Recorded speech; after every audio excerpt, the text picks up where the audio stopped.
Thank you. I have one word only. I advise to the representative of the United States to be polite.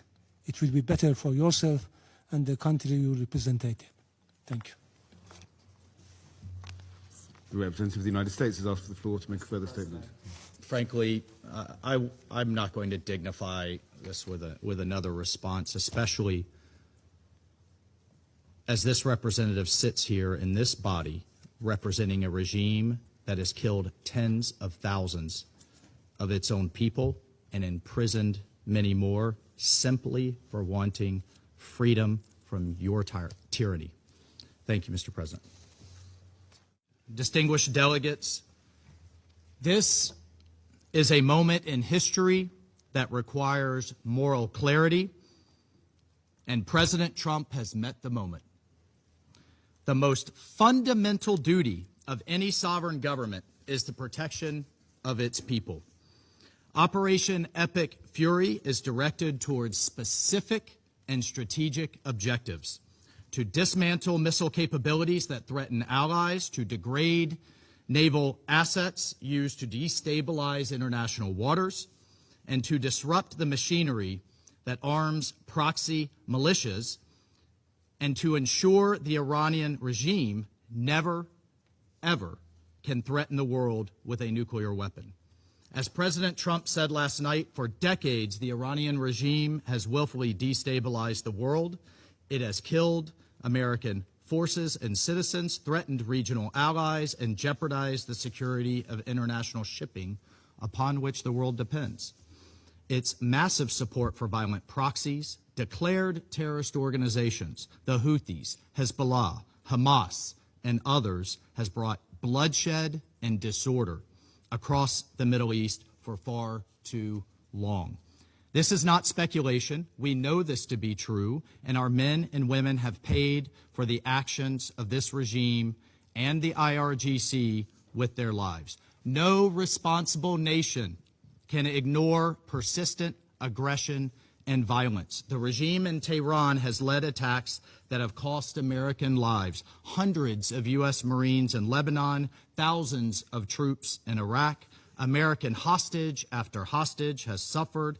Our ships fired upon dozens of times in the Red Sea. Iran has armed and financed militant organizations that undermine lawful governments and destabilize an already fragile region. Iran's continued pursuit of advanced missile capabilities, coupled with its refusal to abandon nuclear ambitions despite diplomatic opportunities, presents a grave and mounting danger.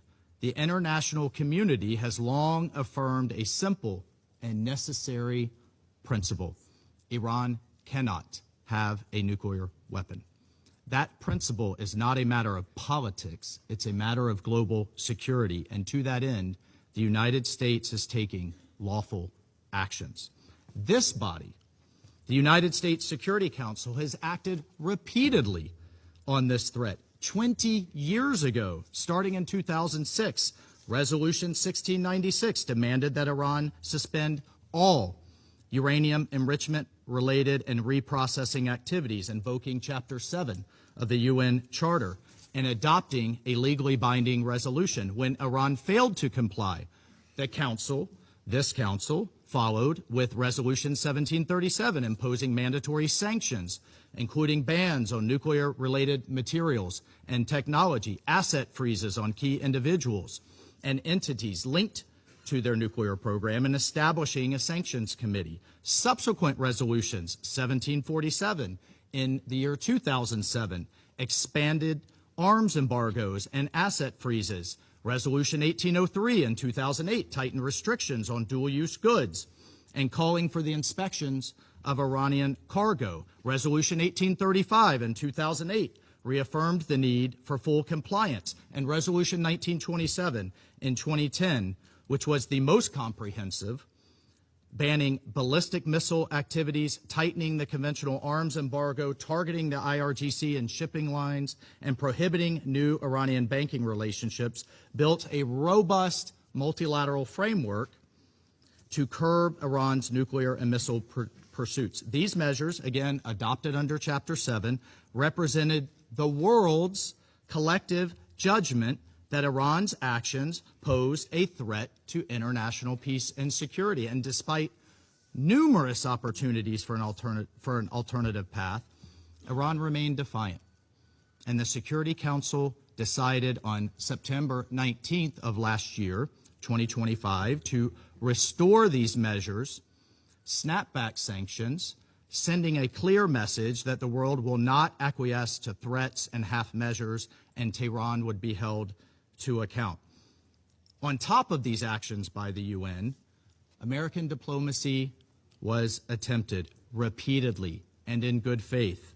President Trump, Secretary Rubio, our special envoys, Witkoff and Kushner, were relentlessly dedicated to diplomacy. But diplomacy cannot succeed where there is no genuine willingness to cease aggression, where there is no genuine partner for peace. As President Trump said today, and he spoke directly to the Iranian people, he said, quote, "To the proud, great people of Iran, I saw tonight that the hour of your freedom is at hand. The entire world has witnessed the regime's wholesale slaughter of innocent civilians. The sad irony is that this same regime will attempt to lecture us today about human rights and the rule of law. Its presence here in this council makes a mockery of this body. But where the UN lacks moral clarity, the United States of America will maintain it.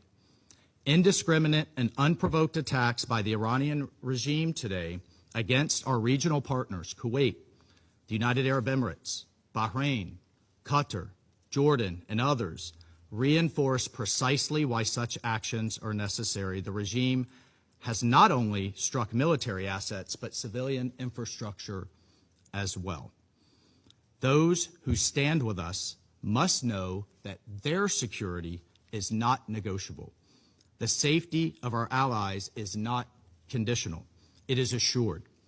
The bottom line is this, colleagues. Our allies and partners can count on the United States and can count on President Trump. Colleagues, peace is not preserved by appeasing those who threaten it. Peace is preserved through strength in the face of terror. History has taught us that the cost of inaction is far greater than the burden of decisive action. And our president, President Trump, has taken that decisive action today. I thank you.